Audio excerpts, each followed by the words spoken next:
La Séléka avait demandé leur appui et ce dès dimanche pour sécuriser la ville. Alors 550 militaires français à peu près sont présents dans Bangui avec pour priorité la sécurité des ressortissants français. Les militaires français sécurisent également l'aéroport qui est évidemment un point hautement stratégique de la ville. Alors on aperçoit peu de ces patrouilles françaises dans les quartiers. Par contre, ils sont actifs en ce qui concerne l'évacuation des personnes de leur domicile à des lieux sécurisés.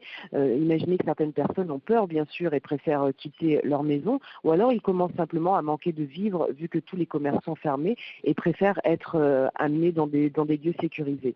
Aujourd'hui, de nombreuses personnes sont regroupées sur la base de la FOMAC à Mpoko, dans la zone de l'aéroport où ils peuvent dormir et manger. Hier en journée, on pouvait apercevoir d'ailleurs des camions de militaires français transportant des civils en cours d'évacuation vers les lieux de regroupement. Autre information, depuis hier, la FOMAC forme des patrouilles mixtes avec la Séléka pour empêcher les pillages. La FOMAC, c'est donc la force multinationale d'Afrique centrale. Et lundi, le général Akaga, qui la dirige, nous expliquait que 100 membres de la Séléka, à peu près, seraient intégrés aux patrouilles de la FOMAC pour sécuriser la ville.